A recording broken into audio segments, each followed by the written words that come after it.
अपना करियर बनाना चाहता है। कुछ लोग कंप्यूटर में हैकर बनना चाहते हैं तो कुछ कंप्यूटर एक्सपर्ट बनना चाहते हैं। लेकिन क्या आप जानते हैं कि एक कंप्यूटर एक्सपर्ट बनने के लिए आपको क्या-क्या करना होगा और कैसे आप एक कंप्यूटर के बारे में अच्छे से सीख सकते हैं? तो आज के इस वीडियो में हम आपको बताएंगे कि कंप्यूटर एक्सपर्ट कैसे बने। How to become a computer expert. तो कंप्यूटर की पूरी जानकारी कैसे लें, इसमें जीनियस कैसे बने, आइए जानते हैं। कंप्यूटर में एक्सपर्ट बनना या इसमें जीनियस बनना कोई एक दिन का काम नहीं है।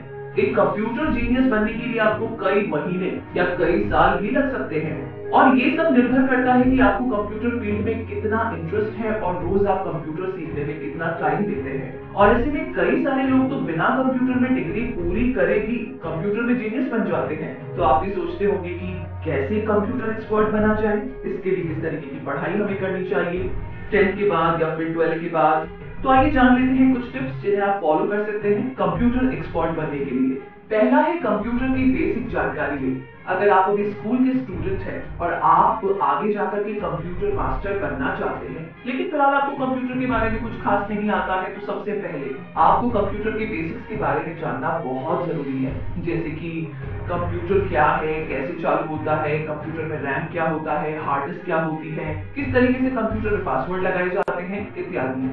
तो स्टार्ट में आप कंप्यूटर या लैपटॉप सिस्टम चलाना सीखें, तो इसके लिए आप चाहे तो किसी कंप्यूटर इंस्टीट्यूट में सीख सकते हैं या फिर आप कंप्यूटर लेकर के इंटरनेट से भी ये सीख सकते हैं। तो कंप्यूटर चलाना सीखें, PowerPoint, Excel, Word, Paint ये सब सीखें और कंप्यूटर के हार्डवेयर पार्ट्स की जानकारी भी लें। दूसरा है सभी तरह के ऑपरेटिंग सिस्टम को चलाना सीखें।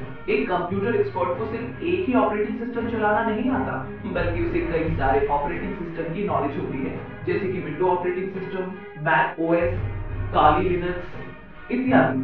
तो इन सभी ऑपरेटिंग सिस्टम के बारे में आपको पता होना चाहिए, इन्हें चलाना आना ही चाहिए। तो आप इन ऑपरेटिंग सिस्टम को अपने कंप्यूटर में इंस्टॉल करके इन सभी ओएस की जानकारी ले सकते हैं, ताकि आपसे कोई किसी भी कंप्यूटर में प्रॉब्लम हो तो आप उसे आसानी से ठीक कर सके।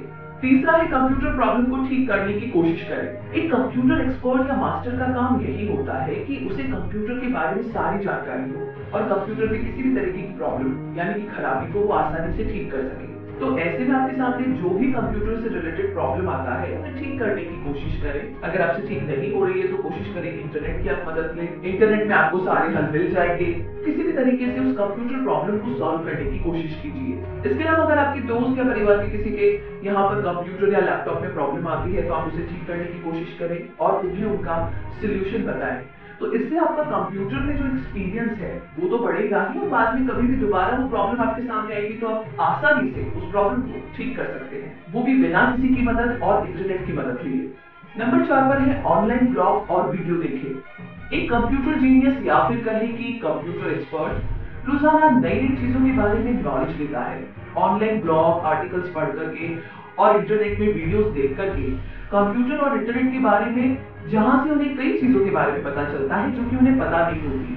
तो अगर आपको भी बनना है एक कंप्यूटर मास्टर तो आपको भी रोजाना कंप्यूटर और इंटरनेट से जुड़े हुए ब्लॉग्स को पढ़ना चाहिए और वीडियोस भी देखने चाहिए, ताकि आपका नॉलेज रोजाना बढ़ता जाएगा और आने वाले समय में आपको कंप्यूटर के बारे में काफी अच्छी नॉलेज भी हो जाएगी। पांचवा है कंप्यूटर की एडवांस्ड स्किल्स की जानकारी लें। जैसे ही आपको लगता है कि आपको कंप्यूटर के बेसिक्स के बारे में काफी कुछ समझ में आ गया है और अब आपको कंप्यूटर एक खिलौने की तरह लगने लगे, तो इसके बाद आप कंप्यूटर में एडवांस्ड स्किल्स की जानकारी ले सकते हैं, जैसे कि computer programming language, computer software कैसे बनते हैं, नेटवर्किंग इत्यादि के बारे में जानकारी ले सकते हैं। अगर आप अभी स्कूल में पढ़ते हैं तो मेरी एडवाइस यही होगी आपके लिए कि आप 10th पास करने के बाद 11th में कंप्यूटर साइंस सब्जेक्ट चुनें और इसके बाद जैसे ही 12th पास कर लेते हैं तो इसके बाद आपको कॉलेज में कंप्यूटर साइंस इंजीनियर सब्जेक्ट को चुनना होगा, ताकि आप इन्हीं सभी चीजों के बारे में पढ़ सकें। तो इस डिग्री में आपको इन सब चीजों के बारे में अच्छे से पढ़ाया जाता है। तो अगर आपको कंप्यूटर एक्सपर्ट बनना है तो ये डिग्री आपके लिए बहुत ही फायदेमंद होने वाली है। नंबर 6 पर है सीखना कभी बंद ना करें। शायद आप नहीं जानते होंगे कि कंप्यूटर एक्सपर्ट या कंप्यूटर जीनियस कभी भी सीखना बंद नहीं करते हैं। तो अगर आप ऐसा सोचते हैं कि कॉलेज में डिग्री या मास्टर कर लेने के बाद आप एक कंप्यूटर एक्सपर्ट बन गए हैं, तो ऐसा कभी मत सोचिए। हमेशा कंप्यूटर के बारे में जो कुछ भी छोटा मोटा ज्ञान मिले, छोटी सी छोटी इंफॉर्मेशन मिले, आप उसे सीखते रहिए, क्योंकि कौन सी चीज कब काम आ जाए कुछ नहीं कहा जा सकता। तो इस तरीके से आप इन सभी टिप्स को फॉलो करके कंप्यूटर में एक्सपर्ट बन सकते हैं और कंप्यूटर में अपना करियर भी बना सकते हैं। ध्यान रखें, एक्सपर्ट बनने